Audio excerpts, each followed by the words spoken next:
boa tarde. Ele veio ao mundo no tempo certo. Uma gestação tranquila, mas nada saiu como esperado. O que deveria apenas ser alegria virou tensão na sala de parto.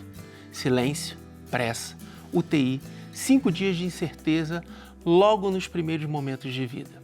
Depois, tudo parecia normal. Primeiros passos, primeiras palavras, desenvolvimento dentro do esperado. Até que, após a chegada da irmã mais nova, algo mudou. Palavras desapareceram, interações diminuíram, o mundo parecia mais distante. Seria apenas uma reação à chegada de um novo bebê? Ou havia algo mais profundo acontecendo? Mudanças sutis, quase imperceptíveis para quem olhava de fora, mas profundas para quem acompanhava cada detalhe. O que acontece quando uma infância aparentemente comum começa a seguir uma direção diferente? Como entender aquilo que não vem com explicações claras? Hoje, no Você Bem Melhor, você vai conhecer a história do João, uma história de desafios, descobertas e transformação. Mas antes de receber o João, eu quero saber se você está acompanhando a gente. É só abrir o Instagram e coloca lá @dr.rodrigogurgel. É lá que você vai ver todo mundo que já passou por aqui, todas as histórias impressionantes de superação. É lá também que eu quero saber o que você está achando do programa. Está gostando, não está gostando? O que a gente pode melhorar?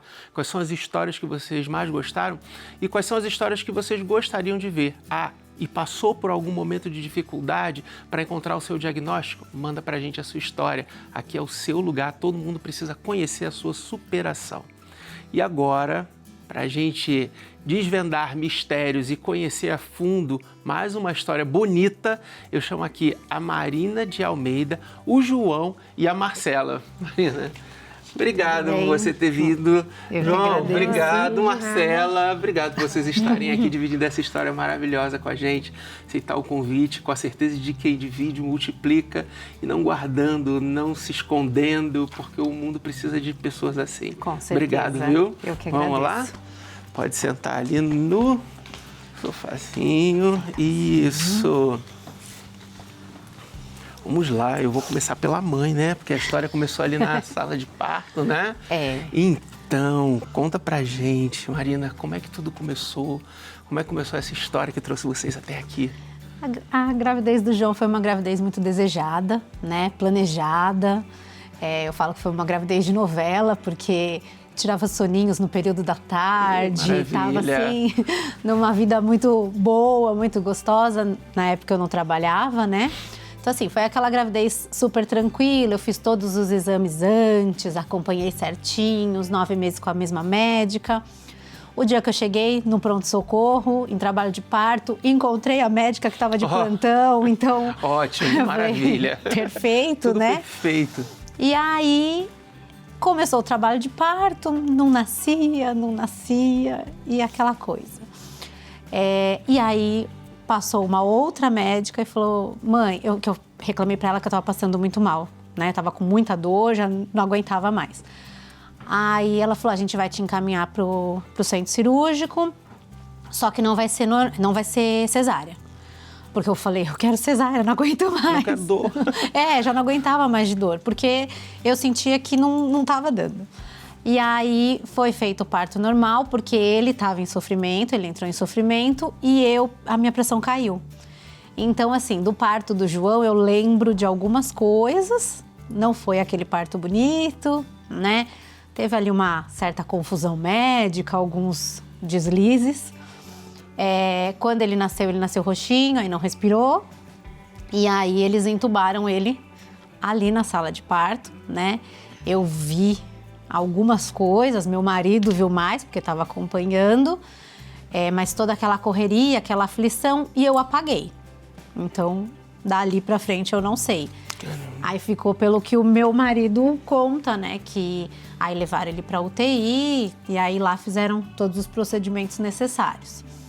Ele ficou 5 dias na UTI, foi me passado de que não tinha tido nenhum comprometimento, estava tudo normal, e aí teve alta. Só que assim, ele era um bebê muito calminho, muito tranquilo, Dormia bem. Dormia bem. Maravilha. Estendeu a gestação ali do soninho. No primeiro mês, ele não dormiu muito bem porque teve adaptação do leite. Eu não tive leite, aí até adaptar, ele não dormiu. Mas depois, dormiu bem, foi se desenvolvendo também super bem. Depois, introdução alimentar, tranquilo. Até os 2 anos, tudo de forma normal. Eu voltei a trabalhar, né? Na época eu dava aula, ele foi pro berçário. Então, assim, eu trabalhava de frente com o berçário, estava sempre de olho. Ele participava das brincadeiras, das atividades, tudo tranquilo, né? Não despertava nenhuma... nada de incomum, né? Só que aí, quando fez 2 anos, aí eu engravidei da Marcela. Quando a Marcela nasceu, eu já vinha percebendo que ele estava um bebê muito calmo, uma criança muito calminha. Na escola, ele não gostava de ir no banco de areia, massinha ele não gostava.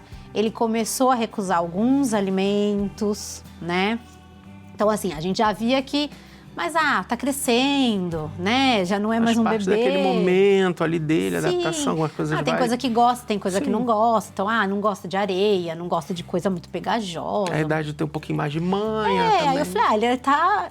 Eu, né, inocente, falei, ele tá aprendendo o que ele quer, o que ele não quer. Já tem opinião, né? Então, tá. Só que aí, quando a Marcela nasceu, a gente mudou de cidade, né? Ele mudou de escola, eu não fui para essa escola que ele foi, e a irmã nasceu. Aí eu falei, bom, são muitas informações para um bebê, coisa, né? Só que o que mais me assustou foi ele parar de falar. Ele parou, ele ficou mudo, assim. Teve um dia que eu falo que eu lembro desse teste que eu fiz, dói, mas eu falo, era a tentativa de mãe, a gente faz qualquer coisa. Ele me dava o copinho dele de água e eu falava, o que você quer? Porque até então ele falava água, mamar, ele se comunicava. E ele não falava, ele só me dava o copinho. Falava, mas você quer o quê? E ele ficou o dia inteiro sem beber água, porque eu falei, ele não vai beber água. Tu deixou ele o dia inteiro sem beber água. Ele vai falar o teste ele sabe mais falar. louco da sua vida. Pois é, que bate uma dor no coração. E ele, tudo bem. Ele não falou água. Não me deram água. Aí eu falei, não, então... Tem algo errado. Né? Aí eu levei no pediatra. O pediatra falou, não, mãe, é normal, a irmã nasceu, bebê, atenção. Eu falei, não, realmente. Passou 1 mês, passou 2, aí a escola falou, olha, ele tá muito quietinho, muito num canto, não participa das atividades, né, não tá mais interagindo com a turma, tá indo cada vez, tá se fechando mais.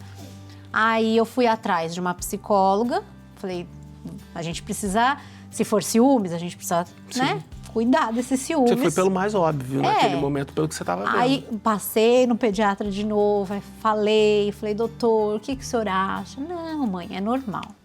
Então, aí começou a fazer psicóloga.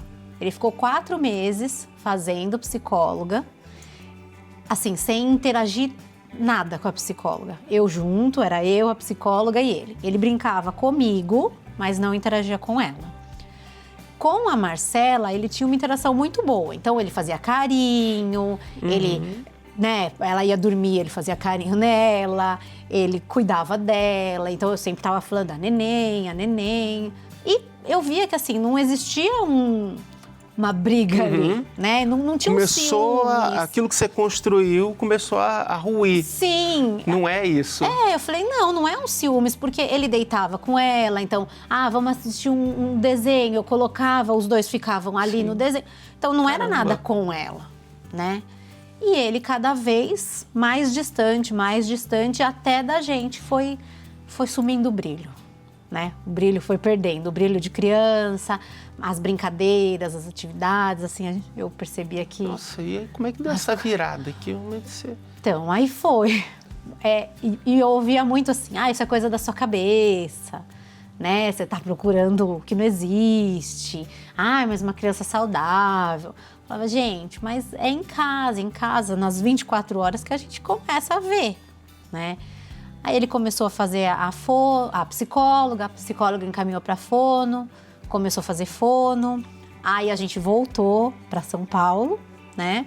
Aí ele começou a fazer fono e psicóloga em São Paulo também, depois foi para psicopedagoga. A troca de escola e de cidade foi difícil, porque aí quando ele chegou em São Paulo, ele não interagia nada, né? A interação, principalmente na escola, a adaptação foi bem difícil, mas aí depois foi indo. Era assim, ele ia, mas não interagia muito. E Sim. principalmente na aprendizagem. Não fluía, não ficava na mesma, cara. não ia Não evoluindo. O que acompanhava. ele tinha que evoluir, não evoluía. Aí, Isso já tinha quantos anos? aí ele já estava com uns 4. Deixa eu só te interromper um pouquinho. Tem fotinho do João? Tem. Vamos lá. Ah, aqui. Essa daí foi um outro período. Um outro período que a gente vai falar já, né? Caramba, fez cirurgia, João? Fez, né? Mas superou? Olha lá. Olha lá.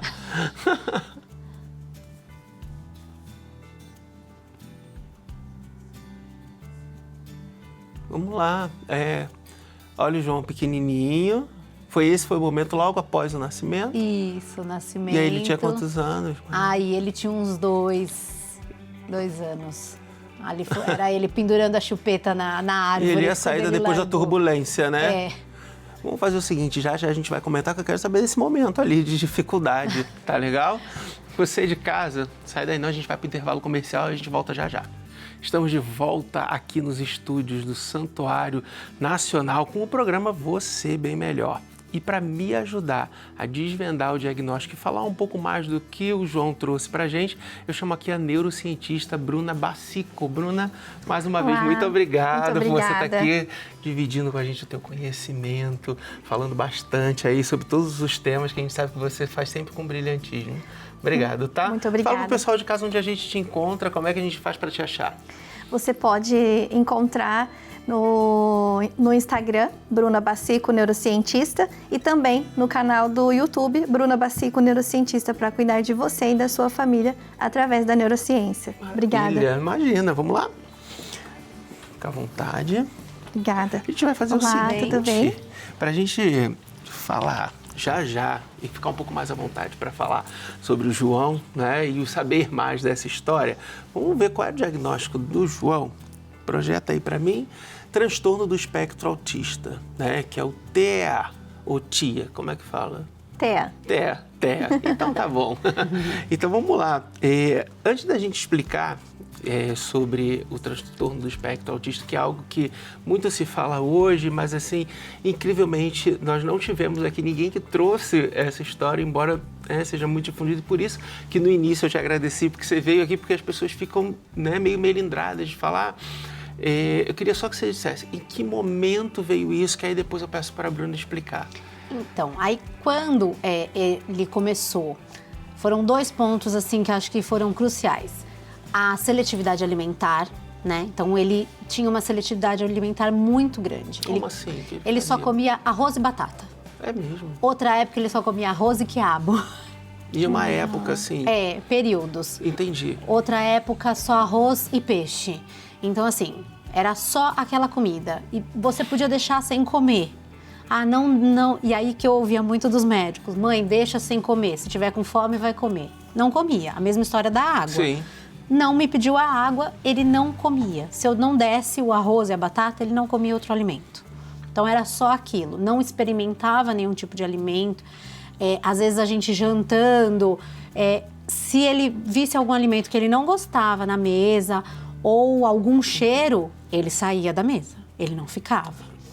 E o outro ponto foi a parte de aprendizagem na escola, porque aí não conseguiu acompanhar, que foi aí que a gente começou com todas as avaliações, né?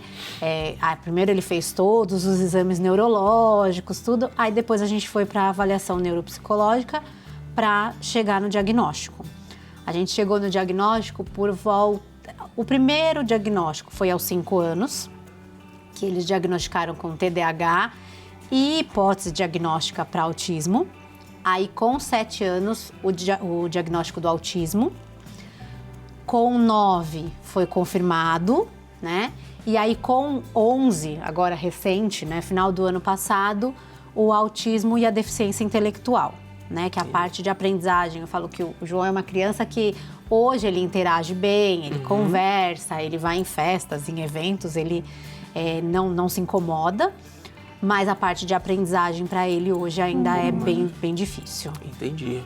Bruna, fala pra gente o que é o transtorno do espectro autista. Sim, ele é um transtorno do neurodesenvolvimento, não é uma doença. E o que nós podemos aprender com toda a história dele é que dentro de toda a classificação do neurodesenvolvimento, os marcos do neurodesenvolvimento, do desenvolvimento infantil, desde o início de bebê, a gente já consegue identificar ali as características próprias do transtorno de espectro de autismo. E por essa dificuldade de acessibilidade ao conhecimento à população, acontece essa situação como aconteceu com ele, com a família deles. João? Ele tinha, né, uma característica, né, dentro dessa normalidade de uma criança até os 2 anos. E daqui a pouco ele muda, né? Isso. Existe algo que exacerba isso? Existe algum clique que faz, opa, agora vai aparecer isso ou não? Ele já tinha isso e nunca exacerbou dessa maneira. O que nós podemos analisar é todo esse quadro clínico, que é uma avaliação que nós temos, sim, vários instrumentos, como foi mencionado, para identificar o transtorno do neurodesenvolvimento. E, nesse caso, também, há o que nós chamamos de autismo de regressão. Então, chega uma certa fase, ele vai se desenvolvendo, que aí é onde, muito sutilmente, no desenvolvimento ali, toda a fase da criança, desde que nasceu, do primeiro mês até os 3 anos de idade, é muito imperceptível para nós, falando como pais, como mães, nós não de imediato vamos identificar.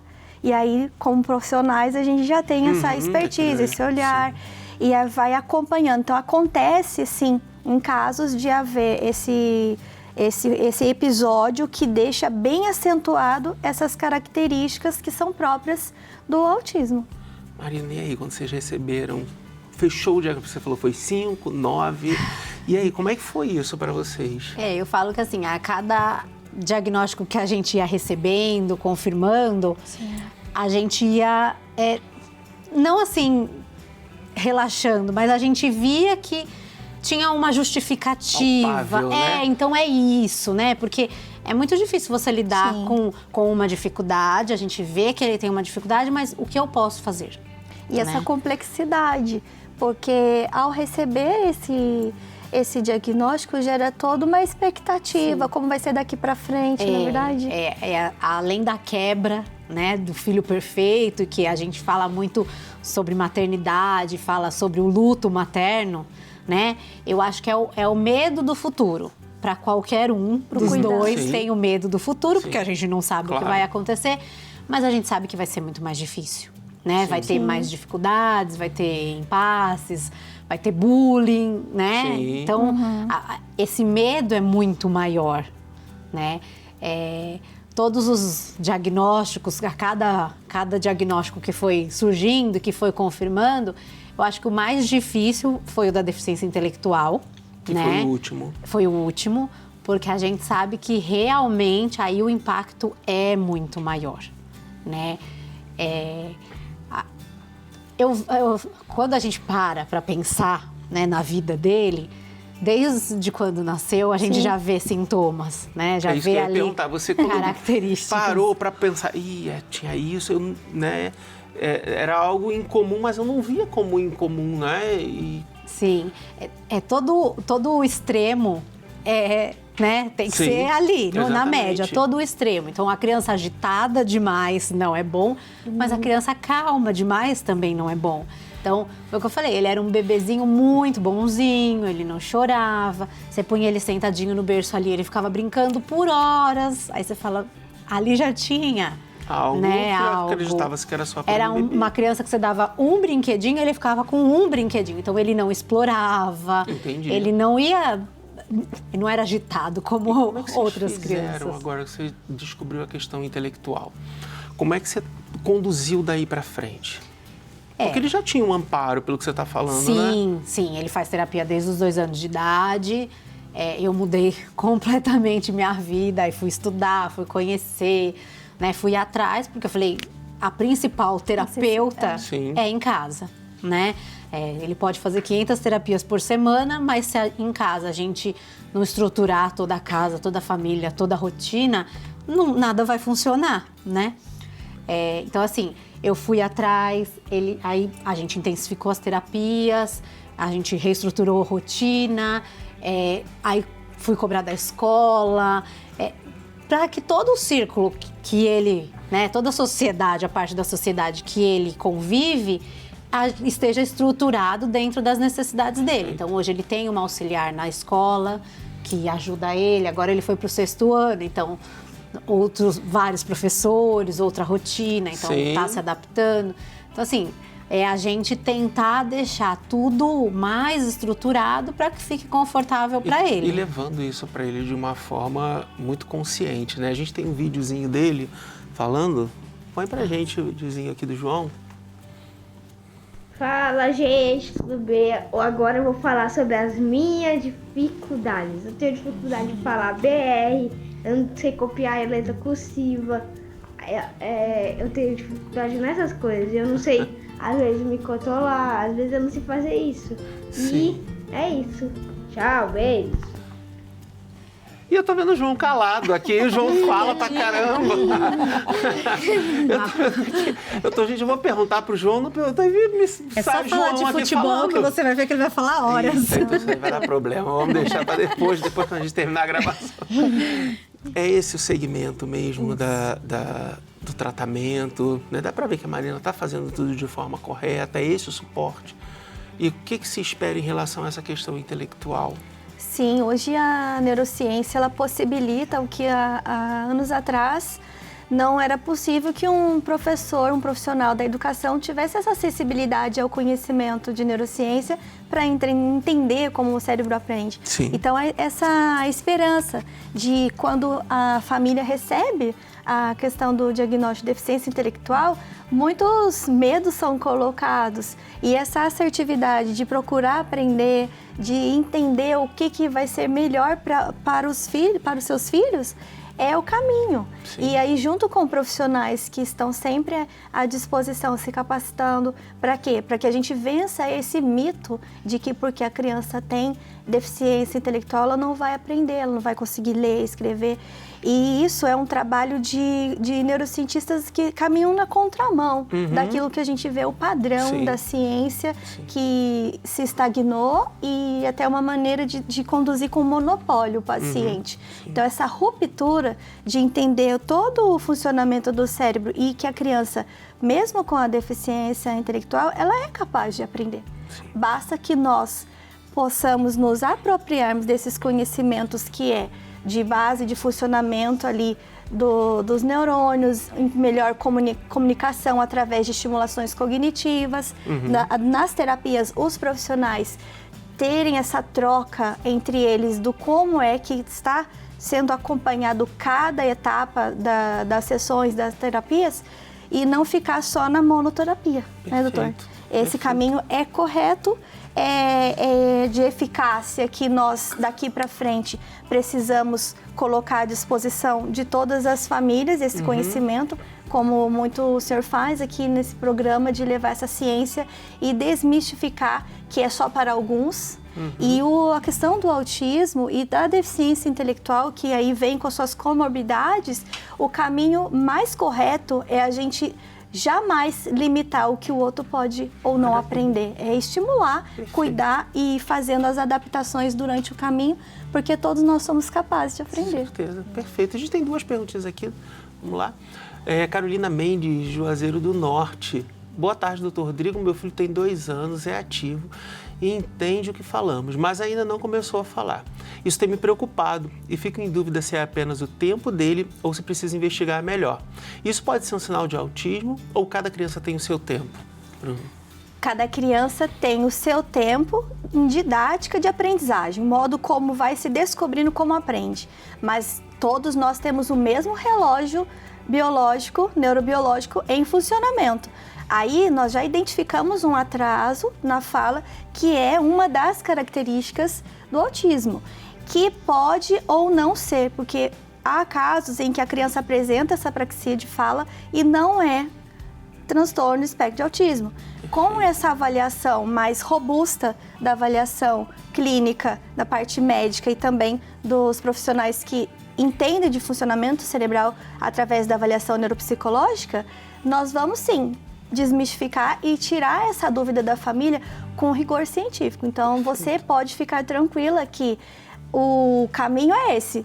Já identificou um atraso no desenvolvimento do seu filho, procure um profissional, porque não é o tempo dele, é o tempo que é igual para todos nós como seres humanos, de desenvolvimento. A gente tem mais uma perguntinha, vamos lá. Boa tarde, doutor. Meu sobrinho foi diagnosticado com autismo e minha família quer entender melhor como a escola deve acolher e ajudar no desenvolvimento dele. Como a escola deve agir quando recebe uma criança com autismo? Aí eu vou fazer o seguinte, eu vou pedir para a Marina explicar, já que ela passou por isso. Olha, não é fácil. Existe a lei, né? Existe o que tem que ser cumprido, mas muitas escolas não cumprem, né? E é muito real. Eu cheguei a ouvir que o João, eles não iam fazer a matrícula do João para o próximo ano porque ele não estava no nível de aprendizagem da escola. Aí eu respirei e falei, ok, muito obrigada. Eu acho que meu filho não tem que conviver nesse lugar. Aqui não é o lugar. E ótimo, que bom. Isso. Eu encontrei uma escola muito parceira, né, que me auxiliou muito e até hoje me auxilia muito. Ele tem a auxiliar para ele, né, que ajuda bastante ele. Apesar de que, assim, na parte de convivência, ele vai super bem, ele fala bem, então se comunica. Sim. É mais a parte de aprendizagem mesmo, sim, né? Mas assim, conversa com outras mães, a gente vê que é muito difícil. As escolas hoje não estão preparadas, né, para receber. Elas acabam jogando muito a culpa, sim, não a culpa, mas assim, para os pais. Responsabilidade Então, pros pais, vocês têm que ver o que vai fazer. Tem que fazer terapia, com coisa que se faz a terapia. Não precisa da escola. Não precisa da escola. Entendi. E eu falo, é essa parceria, terapia, escola, sim, família, perfeito. Todo mundo tem que estar alinhado para que isso funcione. Só que a escola também tem que fazer a parte dela. Perfeito. Eu falo que eu entendo como mãe e como professora. Perfeito. Não é fácil, mas todo mundo tem que fazer a sua parte. Sim. Maravilha. Muito obrigada, Obrigado doutor. mais uma vez por você estar aqui com a gente, Eu né? agradeço. Brilhante como sempre, profissional de primeira linha, maravilhosa. O espaço é sempre seu, tá? Gratidão. E parabéns por esse conhecimento todo. Contem Tá legal? sempre comigo. Muito obrigada. E você de casa, espera só um pouquinho que a gente volta mais com a história do João. Vamos para o intervalo comercial. Estamos de volta e aqui no programa nós falamos muito sobre cuidar da vida. Existe uma forma muito concreta de fazer isso todos os dias. A família dos devotos de Nossa Senhora torna possível não só a manutenção do Santuário Nacional, mas também o funcionamento de 12 projetos sociais que transformam muitas histórias. São pessoas que encontram apoio, formação, acolhimento e uma nova chance. Tudo isso graças à fidelidade de quem decide ajudar. Quando você participa, você ajuda a manter viva essa casa e ativa sempre na missão de cuidar do próximo. Se você quer fazer parte dessa corrente do bem, é só ligar para 0300 210 1210 ou acessar a12.com/Família dos Devotos. Juntos, nós podemos continuar transformando muitas vidas e muitas histórias. E agora, a gente vai continuar um pouquinho aqui com a história do João, mas tem um VT dele aqui, um outro vídeo do João aqui falando, já que ele não falou aqui com a gente. Gente, tudo bem? Eu vim aqui para falar sobre o meu autismo das crianças. Como eu sou uma criança, eu sou alegre, eu sou uma criança bem animada, gosto de futebol, gosto de jogar videogame, gosto de fazer um monte de coisa. E eu me sinto bem com autismo, eu gosto de ser autista e eu gosto de várias coisas. Eu gosto de jogar videogame, gosto de jogar bola, gosto de ver futebol, gosto de ver essas coisas. Gosto de fazer um monte de coisa. Ir no shopping, e comer feijoada, que é a minha comida favorita. Eu gosto de fazer essas coisas. E eu gosto de ser autista. É isso. Tchau, beijos. E cadê as fotos dele? Tem foto aí também? Olha só. Você é na praia? Praia. Praia. E o João gosta de falar pra caramba também, né? Fala. Olha lá. Fala demais. Essa é aquela típica foto, né? Estrangulando a irmã, estrangulando ele. Que legal. Tá bom, gente. Campos do Jordão. Olha lá. E aqui, olha. Aqui. Que legal. E olha, mais atividades. Caramba. E o João gosta de falar, né, João? Não sabia que você Gosto. gosta. É, né? Você gosta de falar, gosta de futebol, né? E qual o time, João? Corinthians. Eita, E ferro, você? me arrebentou, sou flamenguista. Acabou. Ganhei um de vocês. Tá vendo? Eu sabia que ele ia falar. Tá certo. Como é que vocês passaram isso, né? Porque vê que o João, ele tem uma consciência enorme sobre o que ele tem, o que ele traz, esse transtorno. Como é que vocês fizeram isso, Marina? Assim, por mais que a gente tente blindar todo mundo, a gente sabe que não vai acontecer, né? Então, desde pequeno, assim, eu converso com ele sobre as dificuldades que ele tem, sobre o porquê que ele faz as terapias, a importância das terapias. Então a gente vai no médico, o porquê de ir no médico. Eu sempre dei essa previsibilidade para ele também entender, né? Então, eu percebi que depois, assim, que a gente começou a fazer isso, quando fechou o diagnóstico do autismo mesmo, que eu cheguei, conversei com ele, expliquei quais eram as dificuldades, o porquê que alguns comportamentos que ele tinha acontecia, né? Por que na escola ele tinha que ter alguém? Porque aí começa a crescer, começa a perceber, Sim. né? Então, ele me perguntou, por que eu tenho um auxiliar para mim? Por que o meu livro é diferente dos amigos? Então, eu falei, ele tem que entender o porquê. Não é justo para ele a gente ficar escondendo, né? E eu sempre deixei muito claro para ele como que as coisas vão acontecer, quais as dificuldades que ele vai enfrentar, quando acontecer, o que ele tem que fazer. Que nem ele falou, às vezes eu fico nervoso e não consigo me controlar. Às vezes ele entra em crise. Sim. E aí é o momento na escola que a Marcela entra, porque aí eles chamam ela para acalmar, porque sabem que, né, ele se acalma com ela.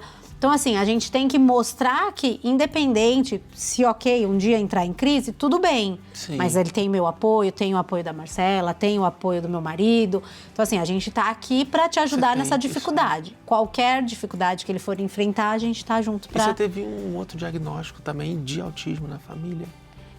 Na família, assim, a gente tem alguns, né? Caramba, sim. Algumas suspeitas. Sim. Mas algumas pessoas não aceitam, sim. né? Eu falo que eu levo o diagnóstico do João para onde eu vou, nas minhas palestras, no meu círculo de amizade, porque muitas vezes isso as pessoas acabam escondendo. O diagnóstico do João nunca foi uma vergonha para mim. Pelo contrário, eu sei que ele é capaz de muita coisa, sim. né? E a gente vai fazendo de tudo para que fique mais leve. Mas não é só para o pessoal de casa não ficar curioso, o que foi aquela cirurgia ali?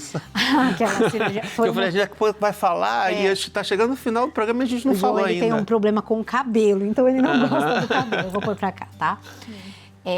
Ele teve, por causa da seletividade alimentar, a gente achava também que era um dos sintomas do autismo, mas a gente não sabia que ele tinha uma úlcera gástrica. Sim. Que perfurou a parede do estômago e rompeu uma artéria. E aí ele... Nossa! Ele deu entrada no hospital com hemorragia, sem a gente saber o que estava acontecendo. Foi para a sala de cirurgia de emergência. Eram 40 minutos de cirurgia, que viraram 4 horas. Eita ferro. Ele saiu em coma. E aí foi ali Falaram que ia ser um cortinho, foi um cortão. Uma história aí pra contar, né? Sim, mas ficou bem, sobreviveu e tá ótimo, né? E depois disso, descobriu a feijoada. Aí descobriu a feijoada, já era. Aí tem que controlar. Uma coisa que é boa na feijoada: arroz, feijão preto, linguiça, couve, farofa bom e pra dar outra tomate úlcera. com palmito e vinagrete. Eita, ele soltando o vinagrete, isso vai dar outra úlcera, certeza, né, que é o termo. Vamos lá. João, o programa é seu. E para falar sobre você. Então, assim, hoje a gente vai deixar para você um livro de memórias, das suas memórias. Né? Já dá para ver que você tem a memória boa, né? Já lembra até o que leva na feijoada. Né? E eu, como um bom carioca, o feijão preto. Né? Ele adorou o Rio de Janeiro. Cariocas gostam, né? E o livro de memórias é exatamente isso aqui, né? São páginas em branco para você preencher com todos os novos dias da sua vida. Com os dias mais felizes que estão te proporcionando. Porque, assim, muitas pessoas vão falar que existe uma diferença em você. Mas quem de nós não somos diferentes uns dos outros? Né? Todo mundo tem dificuldade numa porção de coisa, é que a gente não fala. Né? Outras pessoas falam, algumas dificuldades elas são mais exacerbadas, aparecem mais, outras menos. Mas que você consiga colocar nesse livro de memórias as suas melhores memórias, sejam memórias bonitas, verdadeiras, alegres, doces e sonhos. Escreva muitos sonhos. Esse livro é seu. E assim, é óbvio que você é diferente, né? Como nós somos diferentes. E essa diferença faz de você especial, porque você nasceu, você é um sobrevivente, né? Você nasceu, teve aquele problema e você sobreviveu. E depois de muitas coisas acontecerem, você continua sobrevivendo, você continua sorrindo. Você é diferente porque você sabe o que você tem, você entende o que você tem, você não se bota por baixo porque você continua estudando, você continua sorrindo, você continua torcendo, você continua fazendo isso tudo. Então, assim, você é um vencedor. Então, hoje a gente faz o programa porque muitas pessoas não quiseram estar aqui tendo autismo. E você está aqui. Então, acima de tudo, você tem coragem. Então, a gente tem que agradecer muito, mas assim, a história do João, mas a história do João, a gente não pode falar da sua história sem falar da história de uma grande mãe. Respira, mãe. De uma grande mãe, porque você precisou se reinventar. E se reinventar com coragem, e se reinventar sem vergonha, e se reinventar fazendo o que você faz hoje.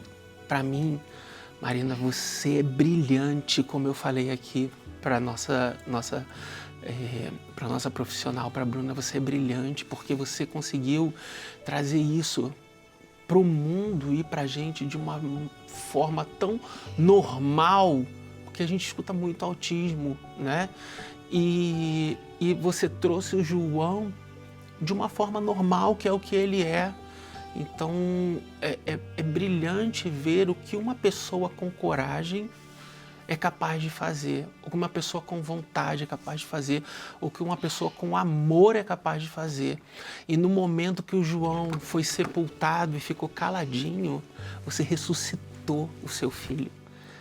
Você conseguiu trazer ele de volta, você conseguiu ressuscitar, virar uma nova mulher e fazer o João que ele é hoje. Ter consciência do que ele tem, ser consciente do que ele é, da capacidade dele e de saber que ele pode ir mais além. E eu não tenho dúvida de que ele vai mais além, porque ele tem alguém que chegou para poder dar esse suporte, né? Que foi a Marcela, que dá esse suporte, que acalma ele. Essa ligação é muito divina, mas assim, Deus te deu uma missão. E em tão pouco tempo, porque é pouco tempo, eles são crianças ainda, você mostrou para ele que você está arrasando positivamente com o que ele te deu. Você está mostrando que você foi capaz de muito mais além do que a gente poderia imaginar. Então, assim, obrigado pela grande mãe, obrigado pela grande mulher, e que as mulheres que nos assistem possam ser assim também. Parabéns, parabéns para o João, parabéns para a Marcela, parabéns para a família de vocês. Muito obrigado, obrigada. Tá? De coração. Eu agradeço muito pelas palavras, eu fico emocionada. Eu comecei a compreender a minha missão, né? Não o porquê, a gente se questiona muito. Por quê? Por que assim? Mas o para quê, né? Então, para que Deus me deu? Então, eu sei da minha luta, sei de todas as dificuldades e hoje eu falo, o principal é mostrar para as outras mães que é possível, né?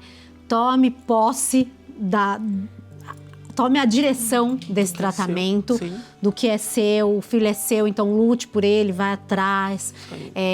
Dificuldades todos temos, Marcela tem, João tem, cada um tem as suas dificuldades, mas é possível para todos, né? Por mais que seja um pouco mais difícil para uns, é possível. Sim. Então eu falo que o meu caminho hoje, o meu lugar é lutar para que os dois tenham uma vida mais leve, né? E você, com E o certeza... dia que for difícil, é só voltar, que a tá mamãe tudo tá aqui.